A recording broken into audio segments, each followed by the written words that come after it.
ಅಷ್ಟು ನಾವು ಮಾಡ್ಬಿಟ್ರೆ ಯೇಸು ಮಾಡಿರೋ ಎಲ್ಲ ಕಾರ್ಯಗಳು ಮಾಡಲು ಸಾಧ್ಯ. ಅವರ ಪ್ರಾರ್ಥನೆಯ ಜೀವನ ನೋಡೋದಾದ್ರೆ ರಾತ್ರಿ ಹಗಲು, ಎಸ್ಪೆಷಲಿ ರಾತ್ರಿ ಅರ್ಧರಾತ್ರಿಯಲ್ಲಿ ಮುಂಚಾಣೆಯಲ್ಲಿ ಎದ್ದು ಅಷ್ಟು ಪ್ರಾರ್ಥಿಸ್ತಾ ಇದ್ರು.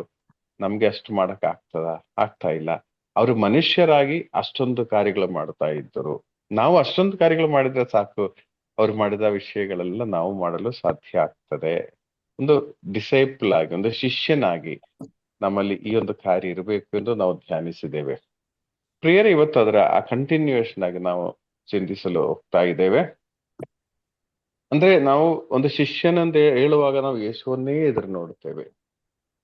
ಓಕೆ, ಈಗ ಯೇಸು ಸ್ವಾಮಿ ಈ ಒಂದು 30 ವರ್ಷ, ಆಕ್ಚುಲಿ ನಾವು ನೋಡೋದಾದ್ರೆ ಕಳೆದ ವಾರದಲ್ಲಿ ನಾವು ಚಿಂತಿಸಿರೋದು 30 ವರ್ಷದ ಕಾಲದ ಯೇಸುವಿನ ಆ ಒಂದು ಮನುಷ್ಯನಾಗಿ ದೇವರಾಗಿರುವ ಅವರನ್ನು, ಅವರ ಜೀವನವನ್ನು ಕುರಿತು ನಾವು ಧ್ಯಾನಿಸಿದೆ.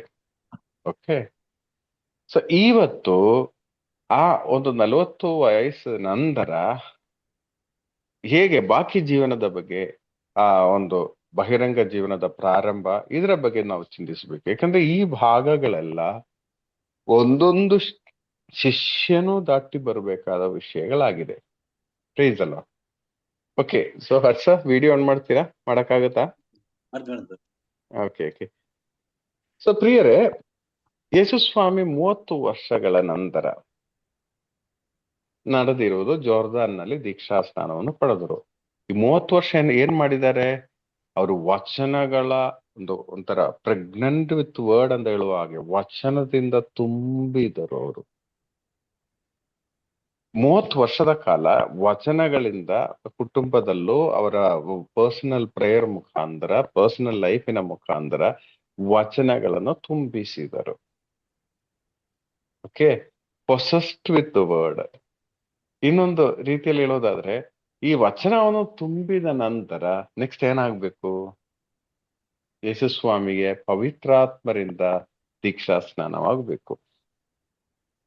ಪ್ರಿಯರೇ, ನಮ್ಮ ಒಬ್ಬೊಬ್ಬರ ಜೀವನದಲ್ಲೂ ಹಾಗೇನೆ ಒಂದು ಧ್ಯಾನದಲ್ಲಿ, ಪ್ರಾರಂಭ ಧ್ಯಾನಕ್ಕೆ ಹೋಗಿ ಒಂದು ದೇವರ ಸ್ಪರ್ಶನವನ್ನು ಅನುಭವಿಸಿ ತದನಂತರ ವಚನಗಳು ಪ್ರೇಯರ್ ಮೀಟಿಂಗಿನ ಭಾಗವಾಗ್ತೀವಿ, ಅಥವಾ ಧ್ಯಾನ ಒಂದೊಂದು ಗ್ರೂಪಿನ ಭಾಗವಾಗ್ತೀವಿ, ವಿಚಾರಣೆಯ ರೆಗ್ಯುಲರ್ ಆಗಿ ಬಲಿಪೂಜೆಗೆ ಹೋಗಲು ಪ್ರಾರಂಭಿಸ್ತೀವಿ, ವಚನಗಳ ಆಲಿಸುವ ಒಂದು ದಾಹ ನಮ್ಮಲ್ಲಿ ತುಂಬಿ ಬರುತ್ತದೆ. ಇನ್ನು ವಚನ ಅಭಿಷೇಕ ನಮ್ಮಲ್ಲಿ ತುಂಬಿ ಬರುವಾಗ ನಮಗೆ ಉಂಟಾಗುವ ಒಂದು ಅನುಭವ ಆಗಿದೆ, ಬಾಪ್ಟಿಸಮ್ ಇನ್ ದ ಹೋಲಿ ಸ್ಪಿರಿಟ್ ಅಂತ ಹೇಳಿ ಧ್ಯಾನದ ಸಮಯದಲ್ಲಿ. ಸೊ ಪ್ರಿಯರೇ, ಅದೇ ರೀತಿಯಲ್ಲಿ ಯೇಸು ಸ್ವಾಮಿಗೆ ಜೋರ್ದಾನ್ನಲ್ಲಿ ದೀಕ್ಷಾ ಸ್ನಾನವನ್ನು ನಾವು ಕಾಣ್ತೇವೆ. ಸೊ ಇದು ನ್ಯಾಚುರಲಿ ನಮಗೂ ಸಂಭವಿಸುವ ಒಂದು ವಿಷಯವಾಗಿದೆ. ಈ ದೀಕ್ಷಾ ಸ್ನಾನವನ್ನು ಪಡೆದ ನಂತರ ಏನಾಗಿದೆ ಎಂಬುದನ್ನು ಕುರಿತು ನಾವು ಇವತ್ತು ಯೋಚನೆ ಮಾಡ್ತೀವಿ. ಪ್ರಿಯರೇ, ನಾವು ಹೇಳುವಾಗ ಯೇಸು ಸ್ವಾಮಿಗೆ ಬಂದಿರುವ ಪ್ರತಿಯೊಂದು ವಿಷಯಗಳು ನಮ್ಮ ಜೀವನದಲ್ಲೂ ಬರುವ ಕಾರ್ಯಗಳೇ ಆಗಿದೆ. ಓಕೆ, ಸೊ ದೀಕ್ಷಾ ಸ್ನಾನವನ್ನು ಪಡೆದ ನಂತರ ಏನಾಯ್ತು ಅವರ ಜೀವನದಲ್ಲಿ? ಶಶಿಕಲಾ ಸಿಸ್ಟರ್. ಅವರು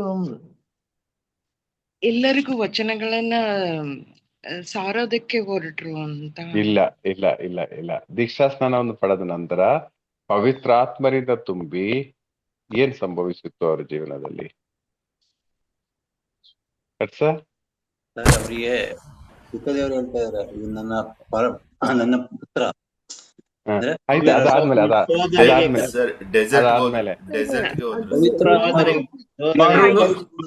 ಮರುಭೂಮಿಗೆ ಕೊಂಡೋಗಿ ಅವರಿಗೆ ಶೋಧನೆಗೆ ಒಳಪಡಿಸಿದರು.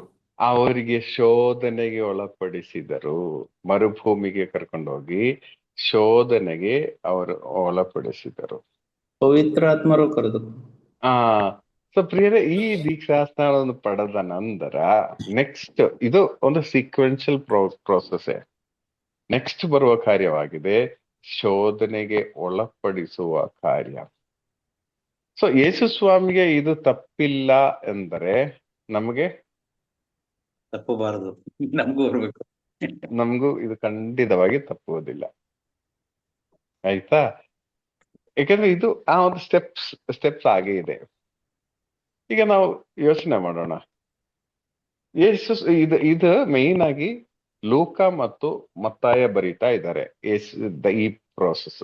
ಲೂಕನ 2-4ನೇ ಅಧ್ಯಾಯಗಳಲ್ಲೇ. ಸೊ ಒಬ್ರು ಮತ್ತಾಯಿ ತಗೊಳ್ಳಿ, ಒಬ್ರು ಲೂಕ ತಗೊಳ್ಳಿ. 4:1 ಒಬ್ರು ಓದಿ. ಓಕೆ, ಶಶಿಕಲಾ ಸಿಸ್ಟರ್ ಊರಲ್ಲಿದ್ದೀರಾ ಅಥವಾ? ಇಲ್ಲ ಇಲ್ಲ, ಇಲ್ಲೇ ಇದ್ದೀನಿ ಬ್ರದರ್, ಓಕೆ ಓಕೆ ಅಂಬಿಕಾ ನಗರದಲ್ಲೇ ಇದ್ದೀನಿ. ಸರಿ ಸರಿ ಸರಿ ಸರಿ. ಯೇಸು ಸ್ವಾಮಿ ಪವಿತ್ರಾತ್ಮ ಭರಿತರಾಗಿ ಜೋರ್ಡನ್ ನದಿ ತೀರದಲ್ಲಿ ಹಿಂದಿರುಗಿದ ಮೇಲೆ ಅದೇ ಆತ್ಮರಿಂದ ಪ್ರೇರಿತರಾಗಿ ಬೆಂಗಾಳ ಪ್ರದೇಶಕ್ಕೆ ಬಂದರು. ಸೊ ಅದೇ ಆತ್ಮರಿಂದ ಪ್ರೇರಿತರಾಗಿ. ಸೊ ನೀವು ಅರ್ಥ ಮಾಡಿ, ಇದು ಈ ಒಂದು ಶೋಧನೆ, ಈ ಒಂದು 40 ದಿನದ ಉಪವಾಸವು ಡೈರೆಕ್ಟೆಡ್ ಬೈ ಯಾರು? ಪವಿತ್ರಾತ್ಮರೇ. ಡೈರೆಕ್ಟೆಡ್ ಬೈ, ಡೆಲ್ಟ್ ಬೈ ಈ ಒಂದು ಪವಿತ್ರಾತ್ಮರೇ ಆಗಿದ್ದಾರೆ. ಓಕೆ, ಸೊ 40 ದಿನದ ಒಂದು ಶೋಧನೆ ಅಥವಾ ಒಂದು ಟ್ರೈನಿಂಗ್, ಸ್ಪೆಷಲ್ ಟ್ರೈನಿಂಗ್. ಯಾ, ಮುಂದುವರಿಸಿ ಓದಿ. 40 ದಿನ ಅಲ್ಲಿದ್ದಾಗ ಅವರನ್ನು ಪರೀಕ್ಷಿಸಲು ಪಿಚಾಚಿ ಪ್ರಯತ್ನಿಸಿತು. ಇದು ಮತ್ತಾಯನ ಶುಭ ಸಂದೇಶ ಅಲ್ವಾ ಸರ್? ಸರಿ, ಲೂಕನ ಸುಭ. ಓಕೆ ಓಕೆ, ಓದಿ. 40 ದಿನ ಅಲ್ಲಿದ್ದಾಗ ಅವರನ್ನು ಪರೀಕ್ಷಿಸಲು ಪಿಚಾಚಿ ಪ್ರಯತ್ನಿಸಿತು. ಅಷ್ಟು ದಿನಗಳು ಏನನ್ನು ಅಂದ್ರೆ ಈಗ ಬೇರೆ ಒಂದು ಭಾಷಾಂತರ ಯಾವ್ದಾರ ತಗೊಳ್ಳಿ. 2ನೇ ವಚನದಲ್ಲಿ 2ನೇ ವಚನ ಬೇರೆ ಭಾಷಾಂತರ ತಗೊಳ್ಳಿ. ಯಾರಾದ್ರೂ ಇಂಗ್ಲಿಷ್ ಆಗಲಿ, ಕೊಂಕಣಿ ಆಗಲಿ, ಯಾವುದೇ ಆದ್ರೂ.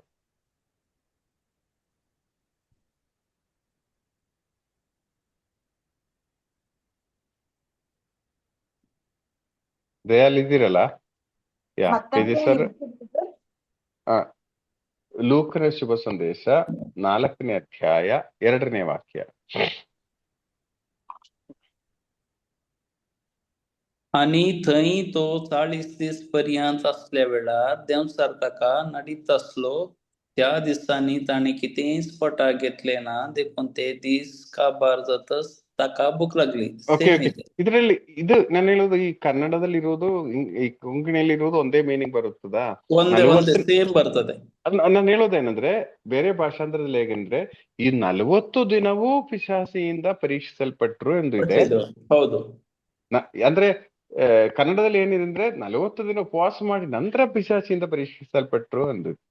ಯಾವುದು ಕೊಂಕಣಿಯಲ್ಲಿದೆ? ಕೊಂಕಣಿಯಲ್ಲಿದೆ. ಏನು? 40 ದಿನವೂ ಅಲ್ಲಪ್ಪ, ನಾನು ಹೇಳೋದು ಈ 40 ದಿನವೂ ಪಿಶಾಚಿಯಿಂದ ಪರೀಕ್ಷಿಸಲ್ಪಟ್ಟು ಎಂದಿತ್ತ, ಅಥವಾ 40 ದಿನ ನಂತರ ಪಿಶಾಚಿಯಿಂದ ಪರೀಕ್ಷಿಸಲ್ಪಟ್ಟು ಎಂದಿತ್ತ? 40 ದಿನ ಇರುವ ನಂತರ. ಓಕೆ, ನಂತರನಾ ನೋಡಿ, ಅಂದ್ರೆ ಅಶ್ಲೀಲ ವೇಳಾರ್ ಅಂದ್ರೆ ಇರುವ ಆ 40 ದಿನದ ಸಮಯದಲ್ಲಿ ಅಲ್ವಾ? ಹೌದು, ಅಂದ್ರೆ 40 ಡೇಸು ಪಿಶಾಚಿಯಿಂದ ಪರೀಕ್ಷಿಸಲ್ಪಡ್ತಾ ಇದ್ರು. ಹೌದು, ನಂತರ ಅಲ್ಲ, ನಂತರನೂ ಇದೆ. ಓಕೆ, 40 ದಿನ. ಶಶಿಕಲಾ ಸಿಸ್ಟರ್, ಅದು ಇಂಗ್ಲಿಷ್ನಲ್ಲಿ ಹಿಂಗಿದೆ, being 40 days tempted of the devil. Being 40 days tempted by the devil ಅಂದ್ರೆ ಈ 40 ದಿನಾನು ಪಿಶಾಚಿಯಿಂದ ಪರೀಕ್ಷಿಸಲ್ಪಟ್ಟಿದ್ರು. ಅದಾದ್ಮೇಲೆ ಇರುವ ಮೇಜರ್ 3 ಟೆಸ್ಟ್. ನಾವು ಅದಾದ್ಮೇಲೆ ಇರುವ ಮೇಜರ್ ಟೆಸ್ಟ್ ಬಗ್ಗೆ ಯೋಚನೆ ಮಾಡ್ತೀವಿ. ಸೊ ಈ ಒಂದು ಉಪವಾಸ ಪ್ರಾರ್ಥನೆಯ ಸಮಯದಲ್ಲಿ ಪ್ರಿಯರೇ, ಒಂದೊಂದು ದಿನವೂ ಪಿಶಾಚಿಯಿಂದ ಪರೀಕ್ಷಿಸಲ್ಪಟ್ಟಿದ್ರು ಅವರು. ಅಂದ್ರೆ ಅರ್ಥ ಏನಿರ್ಬಹುದು ದಯಾಲ್?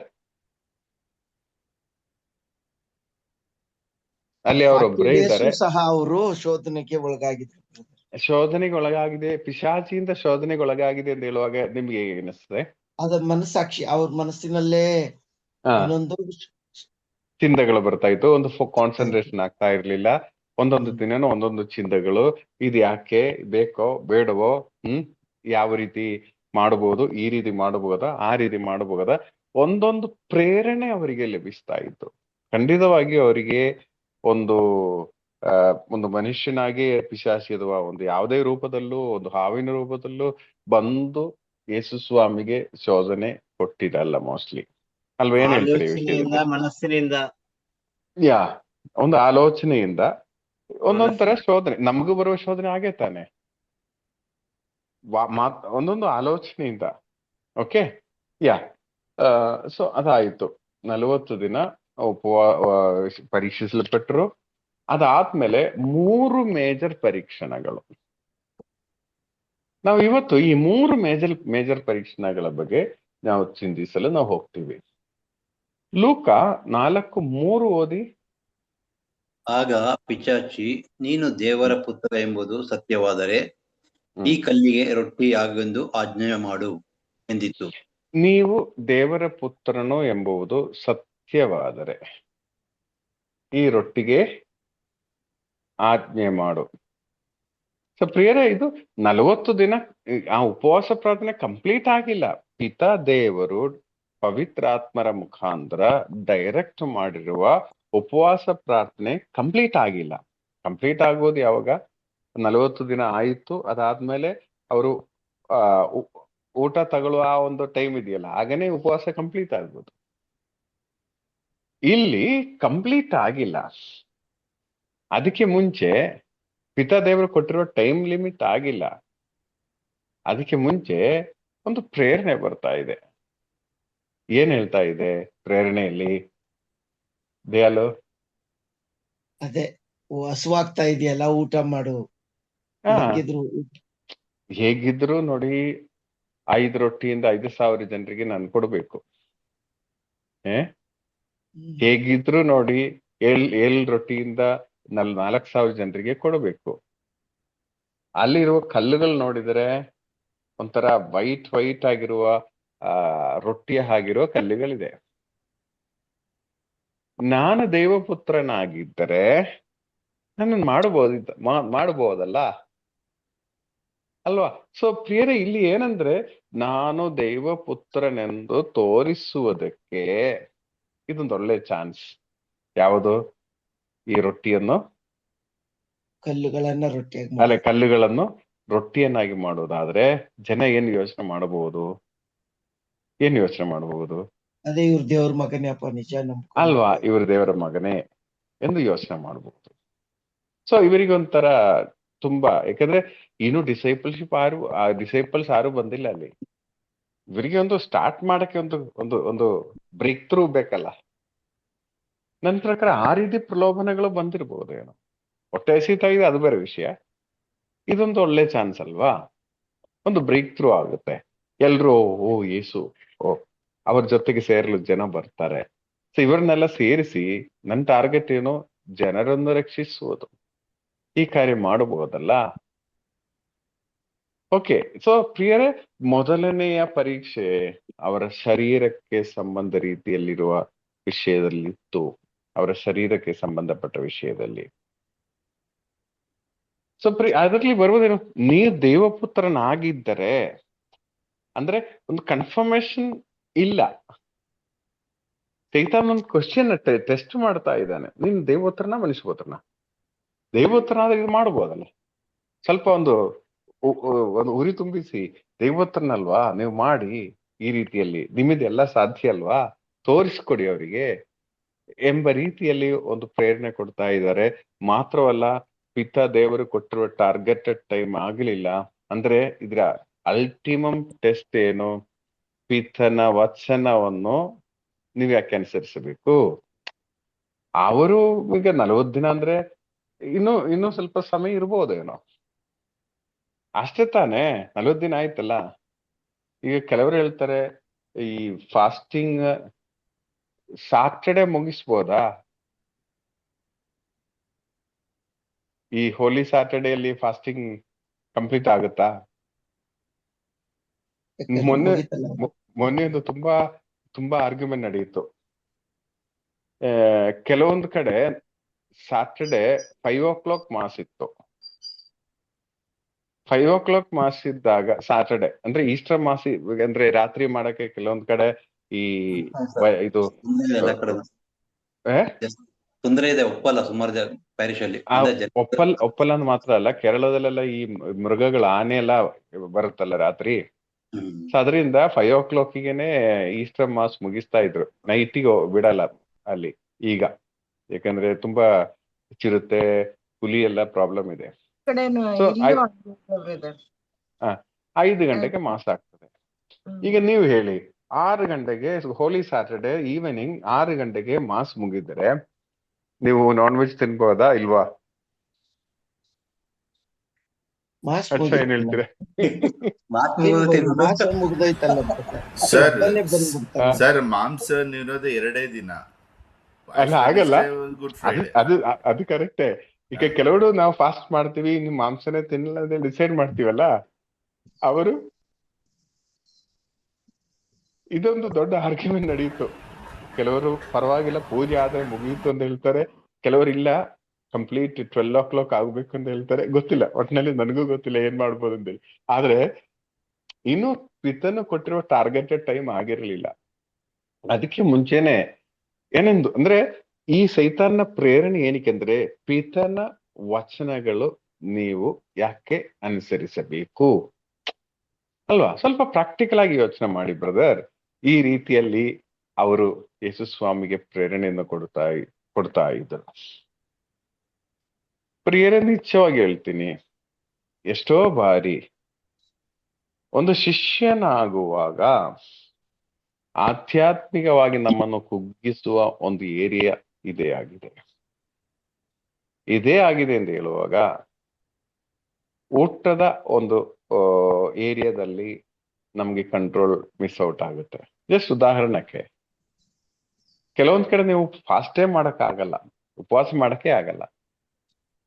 ಯಾಕೆಂದ್ರೆ ಉಪವಾಸಕ್ಕೆ ಪ್ರೇರಣೆ ಕೊಡುವವರೇ ಕೆಲವೊಮ್ಮೆ ನಿಮ್ಗೆ ಅಯ್ಯೋ ಆಫ್ಟರ್ ಆಲ್ ವಾಟ್, ನೀವು ತಿನ್ನಿ ಏನ್ ಪ್ರಾಬ್ಲಮ್ ಇಲ್ಲ, ತಿಂದ್ರೆ ಏನೋ ಎಲ್ಲ ಮುಗಿದು ಹೋಗ್ತದ, ಎಲ್ಲ ಬಿದ್ದು ಹೋಗ್ತದ, ಏನು ಇಲ್ಲ ತಿನ್ಬಿಡಿ ಅಂತ ಹೇಳುವಾಗ ಬೇಡ ಅಂತ ಹೇಳಕ್ ಆಗದಿರೋ ಒಂದು ಸ್ಟೇಜ್ ಬರುತ್ತೆ. ಎಷ್ಟೋ ಬಾರಿ ಆ ಒಂದು ವಾಡಿಗೆ ಪ್ರಕಾರ ನಾವು ಒಂದು ಧ್ಯಾನಕ್ಕೆ ರೆಡಿಯಾಗಿ ಹೋಗ್ತಾ ಇದ್ದೀವಿ, ಡಿಸೈಡ್ ಮಾಡಿದೀವಿ 3 ದಿನ ಫುಲ್ ಫಾಸ್ಟಿಂಗ್ ಮಾಡ್ತೀವಿ ಅಂದೆಲ್ಲ. ಆದ್ರೆ ನೀವು ಧ್ಯಾನದ ಸ್ಥಳಕ್ಕೆ ರೀಚ್ ಆಗಿದೆ, ಇವತ್ತು ತೀಕ್ಷ್ಣವಾಗಿ ರಾತ್ರಿ ಇಡೀ ಕೂತು ಪ್ರಾರ್ಥಿಸಬೇಕು. ಆದ್ರೆ ಅಲ್ಲಿ ಎಲ್ಲರೂ ಊಟ ಮಾಡುವಾಗ ನಾವು ಮಾಡಲ್ಲ ಅಂತ ಹೇಳಕ್ ಆಗದಿರೋ ಪರಿಸ್ಥಿತಿ, ಗುರುಗಳೇ ನಿಮ್ಗೆ ಊಟ ಕೊಡ್ತಾ ಇದೀನಿ ಅಂತ ಇಟ್ಕೊಳ್ಳೋಣ, ಇಲ್ಲಿ ಪರವಾಗಿಲ್ಲ ನೀವು ತಿನ್ನಿ ಅಂತ ಹೇಳುವಾಗ ನಾವು ಮನಸ್ಸಿನಲ್ಲಿ ಡಿಸೈಡ್ ಗುರುಗಳೇ ಹೇಳಿದ್ರಲ್ಲ ಮತ್ತೆ ನಮ್ಗೇನು ಸೊ ಏನಾಗ್ತದೆ, ಊಟ 3 ದಿನ ತಿನ್ಲಿಲ್ಲ, ಈಗ ಊಟ ಚೆನ್ನಾಗಿ ಊಟ ಮಾಡಿ ಆಯ್ತು, ಇನ್ ಮತ್ತೆ ನೆಕ್ಸ್ಟ್ ಏನ್ ನಡೀತದೆ, ಚೆನ್ನಾಗಿ ನಿದ್ರೆ ಮಾಡ್ತೀವಿ ಆವತ್ತು. ಪ್ರೇಯರ್ ಇಲ್ಲ, ಮುಗೀತು ಅಷ್ಟೇ. ಸೊ ಪ್ರಿಯರೇ, ಇದೇ ರೀತಿಯಲ್ಲಿ ನಮಗೆ ಪ್ರೇರಣೆ ಒಂದು ಶಿಷ್ಯನಾಗುವ ಅವಸ್ಥೆಯಲ್ಲಿ ನಮ್ಗೆ ಈ ರೀತಿ ಪ್ರೇರಣೆಗಳು ಬೇಕಾದಷ್ಟು ಬರುವ ಸಾಧ್ಯತೆಗಳಿದೆ. ಸೊ ಶಿಷ್ಯನಾಗುವಾಗ ಮೊದಲು ನಾವು ಎದುರಿಸಬೇಕಾಗಿರುವುದು ಈ ಒಂದು ವಲಯದಲ್ಲಿ ಆಗಿದೆ. ಅಂದ್ರೆ ಈ ವಿಷಯದಲ್ಲಿ ನಾವು ಯೋಚನೆ ಮಾಡಬೇಕಾಗಿರೋ ವಿಷಯ ಏನಂದ್ರೆ, ಊಟ ಮಾಡೋದೇನು ದೊಡ್ಡ ವಿಷಯ ಅಲ್ಲ, ಫಾಸ್ಟ್ ಮಾಡೋದು ಊಟ ಮಾಡೋದು ಅದು ದೇವರ ಮುಂದೆ ಏನಿಲ್ಲ. ಒಟ್ನಲ್ಲಿ ದೇವರ ವಚನ ನೀವು ಉಲ್ಲಂಘಿಸ್ತಾ ಇದ್ದೀರಾ. 40 ದಿನ ಕಂಪ್ಲೀಟ್ ಉಪವಾಸ ಮಾಡಿ ಅಂತ ಹೇಳುವಾಗ ಅವರನ್ನು ಪವಿತ್ರಾತ್ಮರ ನಿಮ್ಮನ್ನು ಮುನ್ನಡೆಸಿ ಇಲ್ಲಿವರೆಗೆ ಕರ್ಕೊಂಡು ಬಂದಿದ್ರೆ ಬಾಕಿ ಪವಿತ್ರಾತ್ಮರಿಗೆ ನೀವು ಬಿಟ್ಕೊಡಿ. ಅರ್ಥ ಆಯ್ತಲ್ಲ? ಅವರು ನಿಮ್ಮ ಕಾರ್ಯಗಳು ಡಿಸೈಡ್ ಮಾಡ್ಲಿ.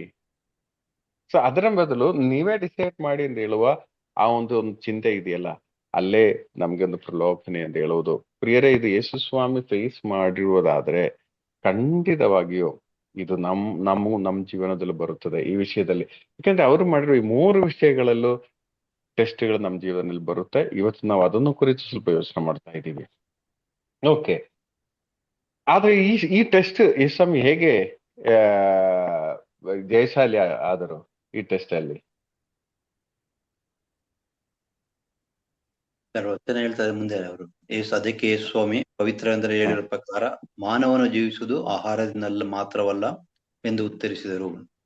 ಪವಿತ್ರ ಗ್ರಂಥದಲ್ಲಿ ಹೇಳಿರೋ ಪ್ರಕಾರ ಎಂದು ಹೇಳುವಾಗ ಪ್ರಿಯರೇ, ಧರ್ಮೋಪದೇಶ ಕಾಂಡ 8ನೇ ಅಧ್ಯಾಯ 3ನೇ ವಾಕ್ಯದಲ್ಲಿದೆ. ಧರ್ಮೋಪದೇಶ ಕಾಂಡ 8ನೇ ಅಧ್ಯಾಯ 3ನೇ ವಾಕ್ಯ. ಧರ್ಮೋಪದೇಶ ಕಾಂಡ 8ನೇ ಅಧ್ಯಾಯ 3ನೇ ವಾಕ್ಯ.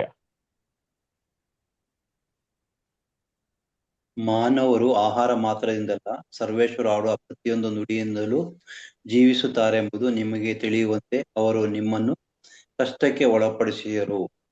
ನೋಡಿ, ಧರ್ಮೋಪದೇಶ ಕಾಂಡದಲ್ಲಿ ಈ ವಚನ ಇದೆ. ಪ್ರಿಯರು, ಇದೆ ನಾನು ಹೇಳೋದು. ನಾವು ವಚನದಿಂದ ತುಂಬಿ ಜೀವಿಸುವಾಗ ಒಂದೊಂದು ಸಂದರ್ಭಗಳಲ್ಲಿ ಸಮಯಗಳಲ್ಲಿ ಪವಿತ್ರಾತ್ಮರ ನಿಮಗೆ ಪ್ರೇರಣೆ ಕೊಡುವುದು ಯಾವ ವಚನ ಯಾವಾಗ ಉಪಯೋಗಿಸಬೇಕು ಅಂತ ಹೇಳಿ. ಸೊ ಯೇಸುಸ್ವಾಮಿ 30 ವರ್ಷ ದೇವರ ವಚನವನ್ನು ಅಂದ್ರೆ ತಲೆಯಲ್ಲಿ ತುಂಬಿಸಿ, ಮನಸ್ಸಿನಲ್ಲಿ, ಹೃದಯದಲ್ಲಿ ತುಂಬಿಸಿ ಇಟ್ಟಿದ್ರಿಂದ ಈಗ ಸೈತಾನನೊಂದು ಪ್ರಲೋಭನೆಯನ್ನು ಕೊಡುವಾಗ ದೇವರ ವಾಕ್ಯದಿಂದಲೇ ಉತ್ತರ ಕೊಡಲು ಯೇಸುಸ್ವಾಮಿಗೆ ಸಾಧ್ಯವಾಯಿತು. ಪ್ರಿಯರೇ, ಒಂದು ಶಿಷ್ಯನಾಗುವ ನಾವು ಈ ವಚನಗಳಲ್ಲಿ ತುಂಬಿ ಜೀವಿಸುವ ವ್ಯಕ್ತಿ ಆಗಬೇಕು. ಆಗ ಯಾವುದೇ ಪ್ರಲೋಭನೆಗಳು ಬರುವಾಗಲೂ ಈ ವಚನಗಳನ್ನು ಉಪಯೋಗಿಸಿ ಪ್ರಲೋಭನೆಗಳನ್ನು ಜಯಿಸಲು ನಮ್ಮಿಂದ ಸಾಧ್ಯವಾಗುತ್ತೆ. Price the lord. ಸೊ ಯೇಸುಸ್ವಾಮಿ ಮಾಡಿರುವ ಕಾರ್ಯ ಅದೇನೆ. ಇಲ್ಲಿ ನಾವು ಅರ್ಥ ಮಾಡ್ಬೇಕಾಗಿರೋ ವಿಷಯ, ನಮಗೆ ಕೊಟ್ಟಿರುವ ಅಭಿಷೇಕ, ನಮಗೆ ಕೊಟ್ಟಿರುವ ಅನಾಯಿಂಟಿಂಗ್ ಎಂದಿಗೂ ನಮ್ಮ ಪರ್ಸನಲ್ ವಿಷಯಗಳಿಗೆ, ಪರ್ಸನಲ್ ಬೆನಿಫಿಟ್ಗೆ ಅಲ್ಲ. ಇದು ನಾವು ಅರ್ಥ ಮಾಡಬೇಕು. ಎಷ್ಟೋ ಜನರು ಮಿಸ್ ಆಗೋದಿಲ್ಲೇನೆ. ಸ್ವಲ್ಪ ಅಭಿಷೇಕ ಎಲ್ಲ ಸಿಕ್ಕಿದ ನಂತರ, ಈ ಒಂದು ಲೀಡರ್ಶಿಪ್ ಎಲ್ಲ ಸಿಕ್ಕಿ ನಂತರ, ಈಗ ನಾನ್ ಲೀಡರ್, ನೀವೆಲ್ಲ ನನ್ನ ಒಬ್ಬೇ ಮಾಡ್ಬೇಕು. ನಾನ್ ಲೀಡರ್, ನಾನು ಹೇಳೋದೇ ನೀವು ಫಾಲೋ ಮಾಡ್ಬೇಕು. ನಾನ್ ಲೀಡರ್, ನನ್ಗೆ ಬೇಕಾಗಿರುವ ಸಹಾಯಗಳನ್ನ ನೀವು ಮಾಡ್ಬೇಕು. ಈ ಚಿಂತೆ ಬರೋದಾದ್ರೆ ಪ್ರಿಯರೇ, ನಮ್ಮ ಅಭಿಷೇಕ ಅಲ್ಲೇ ನಷ್ಟ ಆಗ್ತದೆ. ಇಲ್ಲಿ ನಾವು ನೋಡ್ತಾ ಇದ್ದೀವಿ, ಯೇಸುಸ್ವಾಮಿಗೆ ಅಭಿಷೇಕ ಸಿಕ್ಕಿದೆ, ಆದ್ರೆ ಯೇಸುಸ್ವಾಮಿ ಮಾಡಿದ ದೊಡ್ಡ ಒಂದು ಕಾರ್ಯ ಏನಂದ್ರೆ, ಕೊಟ್ಟಿರುವ ಅಭಿಷೇಕ ಯಾವುದು ಅವರ ಪರ್ಸನಲ್ ಬೆನಿಫಿಟ್ಗಾಗಿ ಉಪಯೋಗಿಸಲಿಲ್ಲ. ಪ್ರಿಯರೇ, ಇದು ಮುಖ್ಯವಾದ ಒಂದು ವಿಷಯ ಆಗಿದೆ.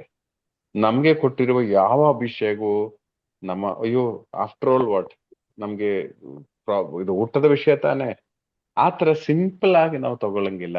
ನಮ್ಗೆ ಕೊಟ್ಟಿರೋ ವಿಷಯ ಸಣ್ಣ ಪುಟ್ಟ ವಿಷಯ ಆದ್ರೂ ಆಗಲಿ, ಅದೆಂದಿಗೂ ನಮ್ಮ ಪರ್ಸನಲ್ ಬೆನಿಫಿಟ್ಗಾಗಿ ಯಾವುದೇ ಕಾರ್ಯದಲ್ಲಿ ಉಪಯೋಗಿಸಬಾರ್ದು. ಒಂದು ವೇಳೆ ಆತರ ಉಪಯೋಗಿಸಿದ್ರೆ ನಾವು ದೇವರಲ್ಲಿ ಕ್ಷಮೆ ಬೇಡಿ ಭಾವವಿಖ್ಯಾಪನೆ ಮಾಡಲೇಬೇಕು. ಆಗ ಅಲ್ಲಿಂದ ನಮ್ಗೆ ಡೆಲಿವರೆನ್ಸ್ ನಮ್ಗೆ ಸಿಗ್ತದೆ. ಯಾವಾಗ ಒಮ್ಮೆ ಒಬ್ರು ಹೇಳಿದ್ರು,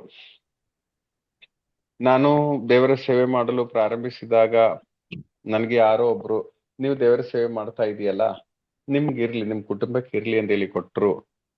ದೇವರ ಸೇವೆ ಮಾಡ್ತಾ ಇದೆ ಅಂತ ಹೇಳಿ ನಮ್ಗೇನಾದ್ರು ಒಂದು ಬಹುಮಾನ ಕೊಟ್ರೆ, ಪರ್ಸನಲ್ ಆಗಿ ನಮ್ಗೆ ಬಹುಮಾನವನ್ನು ಕೊಟ್ರೆ, ಪ್ರಿಯರೇ, ಯಾವ್ದು ತಗೋಬಿಡಿ.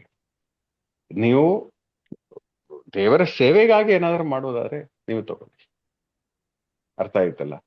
ಸೊ ಪ್ರಿಯರೇ, ಇದು ಮುಖ್ಯವಾದ ಒಂದು ವಿಷಯ. ಯೇಸುಸ್ವಾಮಿ ಎಂದಿಗೂ ಸ್ವಂತ ಅಗತ್ಯಕ್ಕಾಗಿ ಈ ಅನಾಯಿಂಟಿಂಗ್ ಅನ್ನು ಉಪಯೋಗಿಸಲಿಲ್ಲ. ಎರಡನೇ ವಿಷಯ, ನಾವು ನೆಕ್ಸ್ಟ್ ಫಾಸ್ಟ್ ಆಗಿ ಹೋಗೋಣ. ಲೂಕ 4:5. ಬಳಿಕ ಹೇಳಿ. ಬಳಿಕ ಪಿಚಾಚಿ ಯೇಸುವನ್ನು ಎತ್ತರಕ್ಕೆ ಕರೆದೊಯ್ದು ಪ್ರಪಂಚದ ಎಲ್ಲ ರಾಜ್ಯಗಳನ್ನು ಕ್ಷಣ ಮಾತ್ರದಲ್ಲಿ ತೋರಿಸಿ, ಇವುಗಳ ಸರ್ವಾಧಿಕಾರ ವೈಭವವನ್ನು ನಿನಗೆ ಕೊಡುವೆನು, ಇವೆಲ್ಲ ನನ್ನ ಅಧೀನದಲ್ಲಿವೆ, ನನ್ನ ಇಷ್ಟ ಬಂದವರಿಗೆ ಇವನ್ನು ಕೊಡಬಲ್ಲೆ, ನೀನು ನನಗೆ ಅಡ್ಡಬಿದ್ದರೆ. ಇದು ಮಾರ್ಕ 4:8, ಮತ್ತಾಯ 4:8 ಇದಿದೆ. ಒಬ್ರು ಮತ್ತಾಯ 4:8 ಓದ್ತೀರಾ? ಆನಂತರ ಪಿಶಾಚಿ ಯೇಸುವನ್ನು ಬಹಳ ಎತ್ತರವಾದ ಬೆಟ್ಟಕ್ಕೆ ಕೊಂಡೊಯ್ದು ಪ್ರಪಂಚದ ಎಲ್ಲ ರಾಜ್ಯಗಳನ್ನು ಅವುಗಳ ವೈಭವವನ್ನು ತೋರಿಸಿತು. ಒಂದ್ ನಿಮಿಷ ಸಿಸ್ಟರ್ ಮಚ್ಚಾಡವ್ರ, ನೀವು ಹೋಲಿ ಲ್ಯಾಂಡ್ಗೆ ಹೋಗಿದ್ದೀರಲ್ಲ, ಪ್ರಪಂಚದ ಎಲ್ಲಾ ರಾಜ್ಯಗಳನ್ನು ಕಾಡುವ ಯಾವ್ದಾದ್ರು ಬೆಟ್ಟ ಅಲ್ಲಿ ಇದೆಯಾ? ಹೋಲಿ ಲ್ಯಾಂಡ್ ಅಲ್ಲಿ ಪ್ರಪಂಚದ ಎಲ್ಲ ರಾಜ್ಯಗಳನ್ನು, ಈಗ ವಚನದಲ್ಲಿ ಇದೆಯಲ್ಲ, ಪ್ರಪಂಚದ ಎಲ್ಲಾ ರಾಜ್ಯಗಳನ್ನು ತೋರಿಸಿದ್ರು ಅಂತ ಹೇಳಿ, ಅಂತ ಒಂದು ಬೆಟ್ಟ ಇಲ್ಲ ಅನ್ಸುತ್ತೆ. ಅಂತ ಒಂದು ಬೆಟ್ಟ ಯಾರು ತೋರಿಸಲಿಲ್ಲ. ಅಂತಹ ಒಂದು ಬೆಟ್ಟ ಇಲ್ಲ ಅಲ್ಲಿ. ಅಂದ್ರೆ ಇದರ ಅರ್ಥ ಏನಂದ್ರೆ, ಲೋಕದ ಆ ಒಂದು ಏನು ಪಾಸಿಟಿವ್ ಆಗಿ ಒಂದು ಅಧಿಕಾರದ ಅವಸ್ಥೆಗಳು ತೋರಿಸಿ ಕೊಟ್ರು. ಅವ್ರಿಗೆ ಮೇ ಬಿ ಆ ಪ್ರೇರಣೆ ಬಂದಿರಬಹುದು, ವಿಷನ್ ಕೊಟ್ರು, ಒಂದು ವಿಷನ್ ಕೊಟ್ರು. ಓಕೆ, ಸೊ ನಾನು ಬಂದಿರುವುದು ಮಾನವ ರಕ್ಷಣೆಗಾಗಿ. ಸೊ ನಾವೇನ್ ಮಾಡಬಹುದು, ಒಂದು ಫುಲ್ ಅಥಾರಿಟಿ, ನಮ್ಗೆ ಈ ರಾಜ್ಯದ ಮೇಲೆ ಫುಲ್ ಅಥಾರಿಟಿ ಸಿಗ್ಬಿಟ್ರೆ ನಾವು ಏನ್ ಬೇಕಾದ್ರೂ ಕಾರ್ಯ ಮಾಡಬಹುದು. ಓಕೆ, ಇದು ಒಂದು ವಿಷನ್ ಅಷ್ಟೇ. ಪ್ರಿಯರೇ, ಯೇಸುಸ್ವಾಮಿಗೆ ಈ ರೀತಿ ಪ್ರೇರಣೆ ಆದ್ರೆ ನಾವು ಒಂದ್ ನಿಮಿಷ ಯೋಚನೆ ಮಾಡಿ, ಇಂತಹ ಚಿಂತೆಗಳು ನಮಗೂ ಬಂದಿರ್ಬೇಕಲ್ಲ. ಎಷ್ಟೋ ಟೈಮ್ ಒಂದು ಎಲೆಕ್ಷನ್ ಬರುವಾಗ, ಅಥವಾ ಒಂದು ಸರ್ವಿಸ್ ಟೀಮ್ನ ಎಲೆಕ್ಷನ್ ಬರುವಾಗ, ಅಥವಾ ಬೇರೆ ಏನಾದ್ರೂ ಒಂದು ಸ್ಥಾನ ಬರುವಾಗ ಇದು ಸಿಕ್ಕಿದ್ರೆ ಅದು ತಗೋಬಹುದಲ್ಲ. ಅಥವಾ ಈಗಾದ್ರೆ ಹಾಗೆ ಎಷ್ಟೋ ಕಡೆ ನಾವು ಇಲ್ಲಿ ತುಂಬಾ ಪವರ್ಫುಲ್ ಆಗಿದ್ದೀವಿ, ಸೊ ಇಲ್ಲಿ ಆ ರೀತಿ ಎಲ್ಲ ಎಷ್ಟೋ ಚರ್ಚೆ ಆಗಿರ್ಬೋದು ನಮ್ಮ ಮನಸ್ಸಿನಲ್ಲಿ ಅಲ್ವಾ. ನಾವಾಗಿದ್ರೆ ಇಷ್ಟೆಲ್ಲ ಕಾರ್ಯ ಮಾಡಬಹುದು, ಇಷ್ಟೆಲ್ಲ ಮಾಡಬಹುದಿತ್ತು. ಸೊ ಪ್ರಿಯರ, ಇಲ್ಲಿ ಯೇಸುಸ್ವಾಮಿಯ ಮನಸ್ಸಿನಲ್ಲಿ ಬಂದಿರುವ ಒಂದು ವಿಷನ್ ಇರಬಹುದು. ಇದು ನಾನು ಇದೆಲ್ಲ ಅಧಿಕಾರ ನನಗಾದ್ರೆ, ಪ್ರಿಯರೇ, ಯೇಸುಸ್ವಾಮಿಯನ್ನು ಸೈತಾನನು ಈ ಒಂದು ಪ್ರೇರಣೆಯನ್ನು ಕೊಡುತ್ತಾ ಹೇಳುವ ವಿಷಯ ಇದೊಂದೇ, ಏನು? ನನ್ನನ್ನು ಒಂದು ನಿಮಿಷ ನೀವು ಆರಾಧಿಸಿ.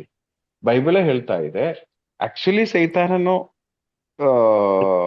ಈ ವಿಶ್ವದೆಲ್ಲ ಒಡೆಯನಲ್ಲ. ಆದ್ರೆ ಬೈಬಲ್ ಅಲ್ಲಿ ಕೆಲವು ಇಂಡಿಕೇಶನ್ ಇದೆ. ಯೋಹಾನನ ಶುಭ ಸಂದೇಶ 12:3 ಓದಿ.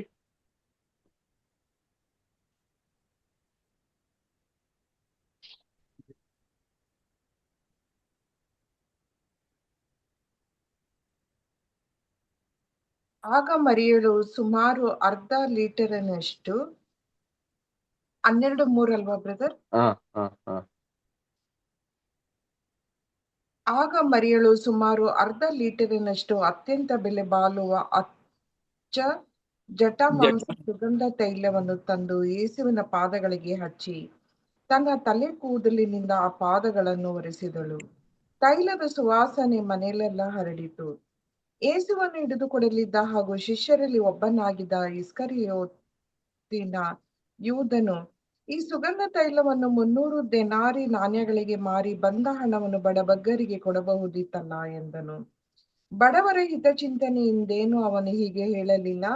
ತನ್ನ ವಶದಲ್ಲಿ ಇಡಲಾಗಿದ್ದ ಹಣದ ಚೀಲದಿಂದ ಸ್ವಂತ ಉಪಯೋಗಕ್ಕಾಗಿ ಬಳಸುತ್ತಿದ್ದ ಕಳ್ಳ ಅವನು. ಆಗ ಯೇಸು ಆಕೆಯ ಗೊಡವೆ ಇದು 14:30 ಓದಿ ಸಿಸ್ಟರ್. ಯೋಹಾನ 14:30. 14:30. ಇದೆಲ್ಲ ಈಡೇರುವಾಗ ನೀವು ವಿಶ್ವಾಸವಂತೆ ಇಹದ ಲೋಕಾಧಿಪತಿ ಬರುವ ಸಮಯವಾಯಿತು. ಲೋಕಾಧಿಪತಿ ನಾನು ನಿಮ್ಮೊಡನೆ ಮಾತನಾಡಲು ಕಾಲಾವಕಾಶವಿಲ್ಲ. ನೋಡಿ, ಸೈತಾನನ ಕುರಿತು ಯೇಸುಸ್ವಾಮಿ ಹೇಳುವ ಒಂದು ಪದ ಲೋಕಾಧಿಪತಿ. ಓಕೆ, ಇನ್ನು 16:11 ಏನಿದೆ?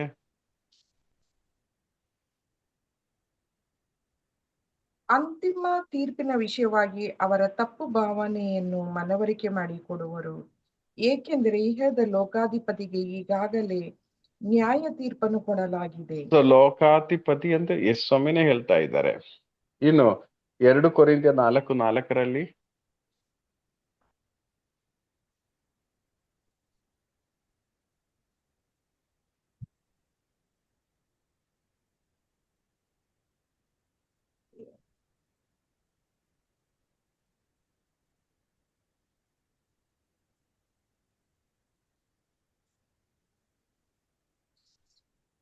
ಇವರು ವಿಶ್ವಾಸಿಸುವುದಿಲ್ಲ, ಏಕೆಂದರೆ ಪೃಥ್ವಿಯ ಮಿಥ್ಯ ದೈವವು ಮಿಥ್ಯ ದೇವವು.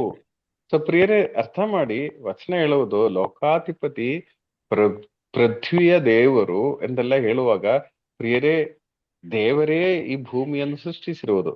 ಆದ್ರೆ ಈ ಒಂದು ಆಧಿಪತ್ಯಗಳು, ಈ ಒಂದು ಅಧಿಕಾರ, ಇದೆಲ್ಲ ನೆಗೆಟಿವ್ ಆಗಿ ಯೂಸ್ ಮಾಡೋದು ಇವನ್ನ ವಿಷಯ. ಸರ್, ಇದೊಂದು ಯೋಹಾನ ಸಂದೇಶದಲ್ಲಿ 18ನೇ ಅಧ್ಯಾಯದಲ್ಲಿ ಒಂದು ವಚನ ಸರ್. ಯೇಸು ಹೇಳ್ತಾ ಇದ್ರೆ 18:36 ಅದಕ್ಕೆ ಯೇಸು, ನನ್ನ ಸಾಮ್ರಾಜ್ಯ ಈ ಲೋಕದಲ್ಲ ಅಂತ ಹೇಳ್ತಾರೆ. ಸೊ ಆಲ್ ಟುಗೆದರ್ ಏನಂದ್ರೆ, ಈಗ ನೋಡಿ, ಸೈತಾನನು ಆ ಒಂದು ಪ್ರೇರಣೆ ಅಂದ್ರೆ ಅಲ್ಟಿಮೇಟ್ ಆಗಿ ಅಧಿಪತಿ, ಆಧಿಪತ್ಯ ಇದೆಲ್ಲ ಹೇಳುವಾಗ ಏನಂದ್ರೆ, ಲೋಕದ ಅಧಿಕಾರ ನಿಮಗಿದ್ರೆ, ಸ್ವಲ್ಪ ಅಧಿಕಾರ ನಿಮ್ಗಿದ್ರೆ ಈ ಅಧಿಕಾರವನ್ನು ಉಪಯೋಗಿಸಿ, ಸೈನಿಕರನ್ನು ಉಪಯೋಗಿಸಿ ಈ ಒಂದು ಮಾನವರನ್ನು ಪಡೆಯಬಹುದಲ್ಲ, ಅಧಿಕಾರವನ್ನು ಉಪಯೋಗಿಸಿ. ಸೊ ಪ್ರಿಯರೇ, 2ನೇ ಟೆಸ್ಟ್ ಏನಂದರೆ, ನಿಮ್ಗೆ ಅಧಿಕಾರ ಇದ್ದರೆ, ಪ್ರಿಯರೇ ನಿಜವಾಗಿ ಹೇಳ್ತೀನಿ, ಯಾವ ಒಂದು ಡಿಸೈಪಲ್, ಶಿಷ್ಯನಾಗುವ ಅವಸ್ಥೆ ನೀವು ಬರುವಾಗ ನಿಮಗೆ ಬರುವ 2ನೆಯ ಶೋಧನೆ ಇದಾಗ್ತದೆ. ಅಧಿಕಾರವನ್ನು ಉಪಯೋಗಿಸಿ. ಓಕೆ, ಅಧಿಕಾರಕ್ಕಿರುವ ಒಂದು ಹೋರಾಟ. ಅಧಿಕಾರ ಅಂತ ಹೇಳೋದಾದ್ರೆ ಯಾವುದೇ ವಲಯದಲ್ಲಾದ್ರಷ್ಟೇ, ಮನೆಯಿಂದ ಹಿಡಿದು ಮನೆಯಲ್ಲಿ ಒಂದು ಅಧಿಕಾರ ಸ್ಥಾಪಿಸುವ ಇಶ್ಯೂ ಸ್ಟಾರ್ಟ್ ಆಗ್ತದೆ. ನಾವಾಗಿರುವ ಕೆಲಸ ಮಾಡುವ ಸ್ಥಳದಲ್ಲಿ ಅಧಿಕಾರ ಸ್ಥಾಪಿಸುವ ಒಂದು ಇಶ್ಯೂ ಸ್ಟಾರ್ಟ್ ಆಗ್ತದೆ. ಈ ಒಂದು ಇಶ್ಯೂ ಅಲ್ಲಿ ಏನಾಗ್ತದೆ, ಆಧ್ಯಾತ್ಮಿಕತೆ ನಿಮ್ಗೆ ನಷ್ಟವಾಗ್ತದೆ. ಒಂದು ಶಿಷ್ಯನಾಗಲು ಹೋಗುವ ಎಷ್ಟೋ ಕಡೆ ನಾವು ನೋಡ್ತೀವಿ, ಆಧ್ಯಾತ್ಮಿಕವಾಗಿರುವ ವಿಷಯ ಬಿಡಿ, ಅದು ನೆಕ್ಸ್ಟ್ ಪಾಯಿಂಟ್ಗೆ ಬರುತ್ತೆ. ಬೇರೆ ವಿಷಯಗಳಲ್ಲಿ ನಿಜವಾಗಿಯೂ ಮುಂಜಾನೆ ಪ್ರಾರ್ಥನೆ ಮಾಡಿ ಇವತ್ತು ದೇವರ ವಚನ ಹೀಗಿತ್ತಲ್ಲ, ಇನ್ನು ಈ ದೇವರೊಂದಿಗೆನೆ ಜೀವಿಸಬೇಕು ಎಂದ ರೀತಿಯಲ್ಲಿ ನೀವು ಕೆಲಸಕ್ಕೆ ಹೋಗುವಾಗ ಅಲ್ಲಿ ಸ್ಟಾರ್ಟ್ ಆಗ್ತದೆ ಸ್ವಲ್ಪ ಗೊಂದಲಗಳು. ಈ ಲೋಕಾಧಿಪತಿ ಅಲ್ಲಿ ಕ್ರಿಯೆ ಮಾಡಲು ಪ್ರಾರಂಭ ಆಗ್ತದೆ. ನಾನ್ ನಿಜ ಹೇಳ್ತೀನಿ, ನನ್ನ ಜೀವನದಲ್ಲಿ ಸ್ವಲ್ಪ ಸ್ವಲ್ಪ ಧಕ್ಕೆ ಬಿದ್ದಿರುವುದು ಯಾವಾಗ ಅಂದ್ರೆ, ನನ್ಗೆ ಒಂದು HM ಶಿಪ್ ಸಿಕ್ಕಿದ ನಂತರ. HM ಶಿಪ್ ಏನಂದ್ರೆ ಅದು ತಲೆಗೆ ಬಂದ್ಬಿಟ್ರೆ ಏನಾಗುತ್ತೆ, ಸ್ಕೂಲಿಗೆ ಹೋದ್ರೆ ಬರುವವರೆಗೆ ಒಂದಲ್ಲ ಒಂದು ಇಶ್ಯೂ, ಅದು ಸೆಟಲ್ ಮಾಡುವುದೇ ಜಾಸ್ತಿ ಟೈಮ್ ಆಗ್ತದೆ. ಹಾಗೆ ಏನಾಗ್ತದೆ, ದೇವರನ್ನು ಮರೆತು ಬಿಡುವ ಒಂದು ಅವಸ್ಥೆ ಆ ಕಾಲಘಟ್ಟದಲ್ಲಾದ್ರೂ ಸಂಭವಿಸ್ತದೆ. ಅಂದ್ರೆ ಅದರಿಂದ ನಾವು ಆದಷ್ಟು ಜಯಿಸಲು ಪ್ರಾರ್ಥನೆ ಮಾಡ್ತಾ ಇದ್ದೀವಿ. ಆದ್ರೆ ಇದು ಸೆಕೆಂಡ್ ಪಾಯಿಂಟ್ ಆಗಿ ಬರುತ್ತೆ ನಮ್ಗೆ. ನೀವು ಶಶಿಕಲಾ ಸಿಸ್ಟರ್ ಪೂರ್ಣವಾಗಿ ದೇವರ ಸೇವೆಗಾಗಿ ಒಂದು ಮುಡಿಪಾಗಿ ಇಡ್ತಾ ಇದೆ ಅಂತ ಇಟ್ಕೊಳ್ಳೋಣ. ಆಗ ಅವರಿಗೊಂದು ಪ್ರಮೋಷನ್ ಬರುತ್ತೆ. ಆ ಪ್ರಮೋಷನ್ ಸಿಕ್ಕುವಾಗ ಏನಾಗ್ತದೆ, ನ್ಯಾಚುರಲಿ ಒಳ್ಳೆ ಸ್ಯಾಲ್ರಿ ಬರುತ್ತೆ, ಸ್ಥಾನನೂ ಬರುತ್ತೆ. ಆಗ ನೀವು ಕೊಡಬೇಕಾದ ಸಮಯನೂ ಹಾಗೆ ಇರುತ್ತೆ ಅಲ್ವಾ ಶಶಿಕಲಾ ಸಿಸ್ಟರ್? ಹೌದು ಬ್ರದರ್, ಪ್ರಮೋಷನ್ ಇವಾಗ ಹಂಗಾಗಿದೆ. ನ್ಯಾಚುರಲಿ ಬರೋ ಒಂದು ಪ್ರೊಸೆಸ್ ಹಾಗೆ ಇರುತ್ತದೆ. ಅದು ಪ್ರಮೋಷನ್ ಆಗಿರಲಿ ಅಥವಾ ಯಾವುದೇ ಒಂದು ಇಲ್ಲ. ಇನ್ನು ಕೆಲವರಿಗೆ ಏನಾಗುತ್ತೆ ಅಂದ್ರೆ, ಕೆಲವರಿಗೆ ಒಂದು ಪಂಚಾಯತ್ ಎಲೆಕ್ಷನ್ ಬರ್ತಾ ಇದೆ ಅಂತ ಇಟ್ಕೊಳ್ಳೋಣ. ಈಗ ಸ್ವಲ್ಪ ಪ್ರೇಯರಲ್ಲೆಲ್ಲ ಮುಂದೆ ಬಂದವರು ಸ್ವಲ್ಪ ಆ ಏರಿಯಾದಲ್ಲಿ ಸ್ವಲ್ಪ ಇನ್ಫ್ಲೂಯೆನ್ಸ್ ಆಗಿರುತ್ತದೆ. ಸೊ ಅವರಿಗೆ ಈ ವ್ಯಕ್ತಿಯನ್ನು ನಿಲ್ಸಿದ್ರೆ ನಮಗೆ ಈ ಒಂದು ವಾರ್ಡ್ ನಮ್ಮ ಕಂಟ್ರೋಲ್ ಅಲ್ಲ ಬರಲು ಸಾಧ್ಯ. ಸೊ ಜೇಮ್ಸ್ ಬ್ರದರ್ ನಿಮ್ಮ ಹತ್ರ ಬಂದು ಕಾಂಗ್ರೆಸ್ ಪಾರ್ಟಿ ಆಗಲಿ ಯಾವುದೇ ಒಂದು ಪಾರ್ಟಿ ಆಗಲಿ, ಬ್ರದರ್ ನಿಮ್ಗೆ ಒಂದು ಪಂಚಾಯತ್ ಮೆಂಬರ್ ಆಗಲು ಕಾಂಪೀಟ್ ಮಾಡಕ್ ಆಗತ್ತಾ ಅಂತ ಕೇಳಿದ್ರೆ, ನ್ಯಾಚುರಲಿ ಅದು ಇನ್ನಸೆಂಟ್ ಆಗಿರೋದು ವಿಷಯ ಆಗಿ ಅನಿಸ್ತದೆ. ಒಂದು ಸ್ಥಾನ ಎಲ್ಲ ಬರುತ್ತೆ, ಆದ್ರೆ ಅಲ್ಟಿಮೇಟ್ ಆಗಿ ಏನಾಗ್ತದೆ, ಅದು ಬಂದಾಗ ನಮ್ಮ ಆಧ್ಯಾತ್ಮಿಕ ಕಾರ್ಯಗಳು ಕಮ್ಮಿ ಆಗುತ್ತೆ. ಆ ದಹನ ಇದ್ರೆ ನಡೀತದೆ ಬ್ರದರ್, ಆ ದಹನ ಇಲ್ಲ ರಾಜಕೀಯ ವಿಷಯದ್ದು. ಸೊ ಏನಂದ್ರೆ, ಒಂದ್ ವೇಳೆ ಇದು ದೇವರ ಚಿತ್ತ ಆದ್ರೆ ಓಕೆ, ಅದು ಅವರು ನೋಡ್ತಾರೆ. ಇಲ್ಲ, ನಾವು ಡಿಸೈಡ್ ಮಾಡದೆ ನಾವು ಇದಕ್ಕೆ ಕಾಲಿಟ್ಬಿಟ್ರೆ ಏನಾಗ್ತದೆ, ಮತ್ತೆ ನಿಮ್ ಪ್ರಾರ್ಥನೆ ಅಲ್ಲಿಂದ ಸ್ಟಾಪ್ ಅಲ್ವಾ? ಕೆಲವರಿಗೆ ಸಸ್ಪೆನ್ಷನ್ಸ್ ಆಗುತ್ತೆ, ಕಂಪ್ಲೀಟ್ ಆಗಿ ನಿಂತು ಹೋಗ್ತದೆ. ಸೊ ಪ್ರಿಯರ್ ಏನಾಗುತ್ತೆ ಅಂದ್ರೆ, ಒಂದು ಶಿಷ್ಯನಾಗಲು ತೀರ್ಮಾನಿಸುವಾಗ ಎರಡನೇದಾಗಿ ನಮ್ಮೊಬ್ಬೊಬ್ಬರ ಜೀವನದಲ್ಲಿ ಬರೋದು ಹೀಗೆ. ಆತರ ನನ್ಗೆ ಗೊತ್ತಿದೆ, ಒಬ್ರು ಒಂದ್ ಕಡೆ ನ್ಯಾಷನಲ್ ಸರ್ವಿಸ್ ಟೀಮಿಗೆ ಎಲೆಕ್ಟ್ ಆಗಬೇಕು ಅಂತ ಇತ್ತು, ಅವ್ರ ಹೆಸರು ಮೇಲೆ ಬಂತು. ಆಗ ಅವ್ರು ಹೇಳಿದ್ರು ನನಗೆ, ನಾನು ಸ್ವಲ್ಪ 5 ವರ್ಷ ಎಲೆಕ್ಷನ್ಗೆ ನಿಲ್ತಾ ಇದ್ದೇನೆ, 5 ವರ್ಷ ನಾನು ಸ್ವಲ್ಪ ಪೊಲಿಟಿಕ್ಸ್ ಅಲ್ಲಿ ನಿಲ್ತಾ ಇದ್ದೀನಿ, ಅದಾದ್ಮೇಲೆ ವಾಪಸ್ ಬರ್ತೀನಿ. ಅದಾದ್ಮೇಲೆ ಅವ್ರಿಗೆ ವಾಪಸ್ ಬಂದಿರೋ ಚರಿತ್ರೆನೇ ಇರಲ್ಲ. ಅರ್ಥ ಆಯ್ತಲ್ಲ? ಎಷ್ಟೋ ಕಡೆ ನೋಡ್ತೀವಿ, ಸ್ವಲ್ಪ ಅದು ಬೇಕು ಬರೋದು, ಸ್ವಲ್ಪ ಇದು ಬೇಕು, ಸ್ವಲ್ಪ ಇನ್ಫ್ಲೂಯೆನ್ಸ್ ಎಲ್ಲ ಬೇಕಲ್ಲ, ಆಗ ಮಾತ್ರ ನಾವು ಏನಾದ್ರು ಕಾರ್ಯ ಮಾಡಕ್ ಆಗೋದು. ಸೊ ನಾನ್ ಸ್ವಲ್ಪ ಇದು ಪೊಲಿಟಿಕಲ್ ಆಗಿ ನಾನು ಹೋಗ್ತೀನಿ ಪ್ರಿಯರೇ, ಅದರೊಂದಿಗೆ ಅವರ ಪ್ರಾರ್ಥನಾ ಜೀವನ ಕಂಪ್ಲೀಟ್ ಆಗಿ ಇಲ್ಲದೆ ಆಗ್ತವೆ. ಇದು ನಮ್ಮ ಒಬ್ಬೊಬ್ಬರಿಗೆ ಬರುವ ಎರಡನೆಯ ಟೆಸ್ಟ್. ಒಂದು ಕೆಲಸದ ಸ್ಥಳದಲ್ಲಿರ್ಬಹುದು, ಕುಟುಂಬದಲ್ಲಿರ್ಬಹುದು, ನಾವಾಗಿರುವ ಒಟ್ಟಾರದಲ್ಲಿ ಇರಬಹುದು, ಒಂದು ಅಧಿಕಾರ. ಯಾಕಂದ್ರೆ ಈ ಒಂದು ಆಧಿಪತ್ಯ ಒಂದಿರುವುದು ಸೈತಾನನ ಒಂದಿದೆ. ಸೊ ಇದು ತಂದು ನಮ್ಮನ್ನ ಯಾವ ರೀತಿ ಅವರು ಇದು ಮಾಡ್ತಾನೆ, ನಮ್ಗೆ ಅದರಲ್ಲೇ ಬ್ಯುಸಿ ಆಗುವಂದೆ, ಅದರಲ್ಲೇ ಫುಲ್ಲಿ ಎಂಗೇಜ್ಡ್ ಆಗುವಂದೆ ನಮ್ಮನ್ನು ಮಾಡಿ ಏನಾಗ್ತದೆ, ಅದು ನಾವು ಎರಡನೆಯ ಟೆಸ್ಟ್, ಯೇಸು ಸ್ವಾಮಿಗೆ ಕೊಟ್ಟಿರುವ ಎರಡನೇ ಟೆಸ್ಟ್. ಆ ಟೆಸ್ಟ್ ದೇವರು ಹೇಗೆ ಇದು ಮಾಡಿದ್ದಾರೆ. ಪ್ರಮೋಷನ್ ಅದು ಪೊಲಿಟಿಕಲ್ ಅಲ್ಲೂ ಅದು ಇದು ಮಾತಾಡೋದಿನ ಈಗ ಟ್ರೆಂಡ್ ಅಂದ್ರೆ ಫುಲ್ ನಡೀತಿರೋದು ಮೊಬೈಲ್. ಅದರಿಂದ ಯಾರು ಎಷ್ಟಿಗೆ ಬರ್ತಾ ಇದಾರೆ ಅಂತ ನಾವು ನೋಡ್ಕೊಬೇಕು, ಬೇರೆ ಎಲ್ಲ ಬಿಡು. ಅಲ್ಲ ಇದು ಈ ರೀತಿ ಬರುವಾಗ ಏನಾಗುತ್ತೆ ಅಂದ್ರೆ ನಾವು ನ್ಯಾಚುರಲಿ ಮೊಬೈಲ್ ಡಿಪೆಂಡ್ ಮಾಡೇ ಮಾಡ್ತೀವಿ. ಮೊಬೈಲ್ ಅಲ್ಲಿ ಟ್ರೆಂಡ್ ಹೇಗಿದೆ, ಅದಿದೆ ಇದಿದೆ. ಸೊ ಅಂದ್ರೆ ವರ್ಲ್ಡ್ಲಿ ಆಗಿ ನಮ್ಗೆ ಇರುವ ಎಲ್ಲಾ ರೀತಿಯ ಪ್ರಲೋಭನೆಗಳು ನಮ್ಗೆ ಸಿಕ್ಕುವ ಸಾಧ್ಯತೆ ಇದೆ. ಒಮ್ಮೆ ನಾವು ಒಂದು ಶಿಷ್ಯನಾಗಬೇಕು ಎಂದು ಯೋಚನೆ ಮಾಡುವಾಗ ಈ ಪ್ರಲೋಭನೆಯೂ ಸಹ ಯೇಸು ಸ್ವಾಮಿ ಹೇಗೆ ಜಯಿಸಿದ್ದಾರೆ? ಮುಂದುವರಿಸಿ ಓದಿ. ನೀನು ನನಗೆ ಅಡ್ಡ ಬಿದ್ದೆ ಆದರೆ ಇದನ್ನೆಲ್ಲ ನಿನ್ನದಾಗುವುದು ಎಂದಿತು. ಅದಕ್ಕೆ ಯೇಸು ಪ್ರತ್ಯುತ್ತರವಾಗಿ, ನಿನ್ನ ದೇವರ ಸರ್ವೇಶ್ವರನು ಆರಾಧಿಸು, ಅವರೊಬ್ಬರಿಗೆ ಸೇವೆ ಸಲ್ಲಿಸು ಎಂದು ಪವಿತ್ರದಲ್ಲಿ ಬರೆಯಲಾಗಿದೆ ಎಂದರು. ನೋಡಿ, ಇಲ್ಲೂ ಸಹ ಯೇಸು ಸ್ವಾಮಿ ದೇವರ ವಚನವನ್ನು ಉಪಯೋಗಿಸಿ ಆ ಪ್ರಲೋಭನೆಯನ್ನು ಜಯಿಸಿದರು. ಪ್ರಿಯರೇ, ಯೇಸು ಸ್ವಾಮಿ ಈ 3 ಕಡೆನೋ ದೇವರ ವಚನ ಉಪಯೋಗಿಸಿ ಪ್ರಲೋಭನೆ ಜಯಿಸುವುದಾದ್ರೆ, ಪ್ರಿಯರೇ ನಾವು ಅಂದ್ರೆ ಅಧಿಕಾರ ಯಾವ್ದು ಬೇಡ ಅಂತಲ್ಲ ನಾನು ಹೇಳ್ತಾ ಇರೋದು.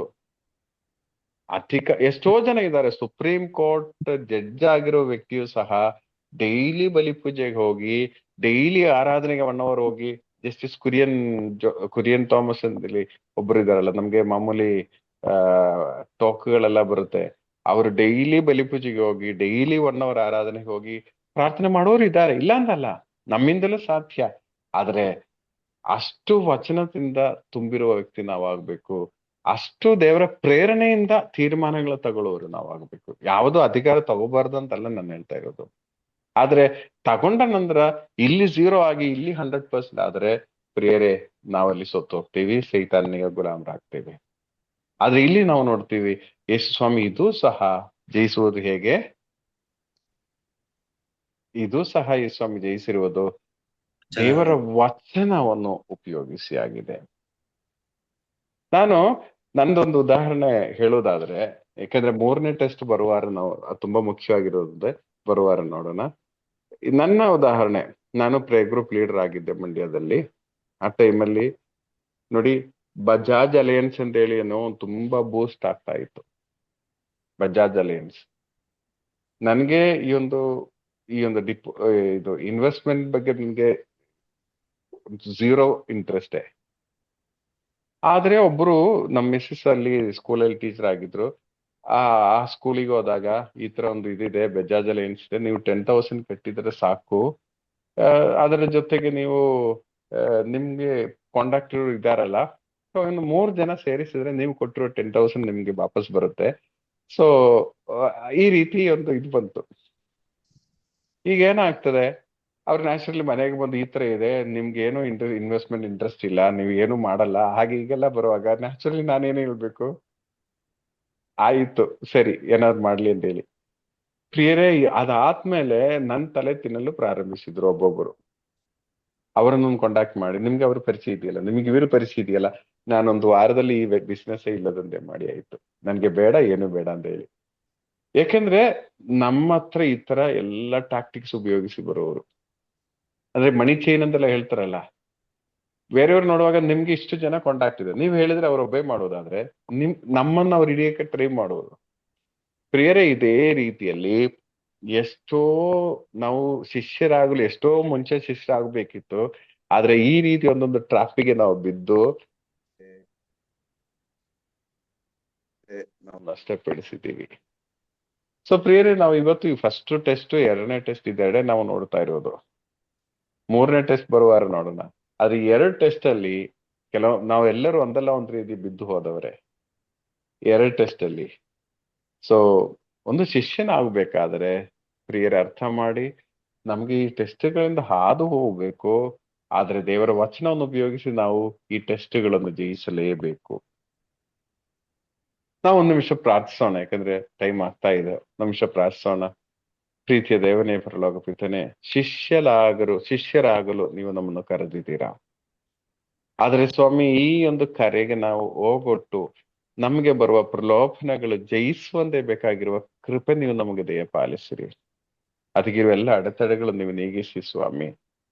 ದೇವಾದಿ ದೇವನೇ, ವಚನಗಳನ್ನು ನಮ್ಮ ಹೃದಯದಲ್ಲಿ ತುಂಬಿಸಿ, ನೀವು ವಚನದಿಂದ ತುಂಬಿದ್ದ ಹಾಗೆ ನಾವು ಸಹ ವಚನವನ್ನು ಗರ್ಭಧರಿಸಿ, ನಾವು ಸಹ ವಚನದಿಂದ ತುಂಬಿ, ನಮ್ಗೆ ಬರುವ ಪ್ರಲೋಭನೆಗಳೆಲ್ಲ ವಚನಗಳಿಂದ ಜಯಿಸುವಂತೆ ಬೇಕಾಗಿರುವ ಕೃಪೆ ನಮಗೆ ದಯಪಾಲಿಸಿರಿ. ತಾಯಿ ಮರಿಯಳೇ, ಪ್ರತ್ಯೇಕವಾಗಿ ನಮಗಾಗಿ ಪ್ರಾರ್ಥಿಸಿರಿ. Praise the lord. KJ sir.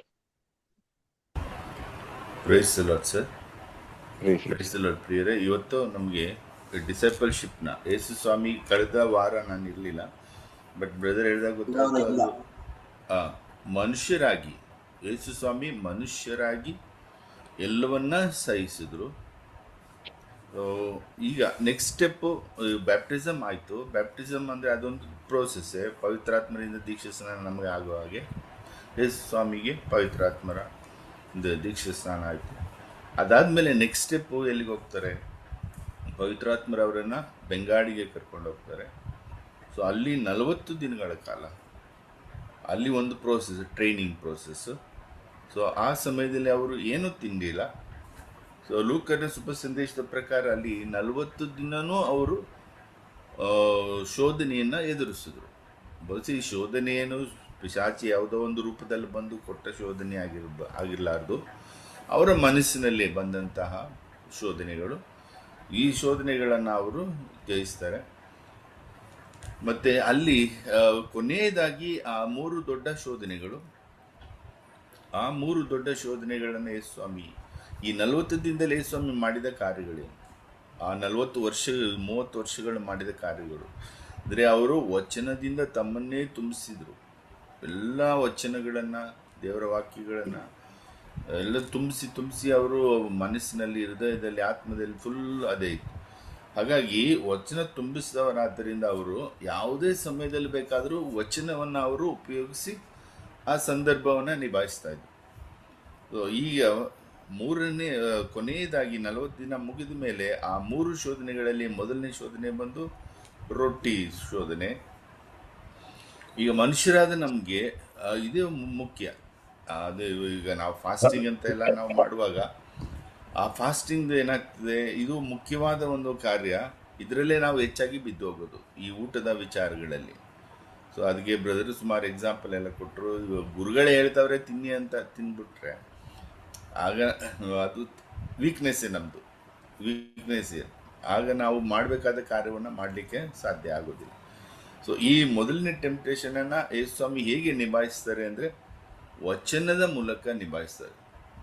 ಧರ್ಮೋಪದೇಶ ಕಾಂಡ 8ನೇ ಅಧ್ಯಾಯದಲ್ಲಿ ಬರುವ ಆ ವಚನವನ್ನು ಅವರು ಉಪಯೋಗಿಸಿ ಶೈತಾನನಿಗೆ ಉತ್ತರವನ್ನು ಕೊಡ್ತಾರೆ. ಅಂದರೆ ತಮ್ಮ ಶೋಧನೆಯನ್ನು ಅವರು ನೀಗಿಸ್ತಾರೆ. ಸೊ ಇದು ಮೊದಲನೆಯ ಒಂದು ನಾವು ಎದುರಿಸಬೇಕಾದಂಥ ಒಂದು ಮೊದಲನೆಯ ಒಂದು ಕಾರ್ಯ.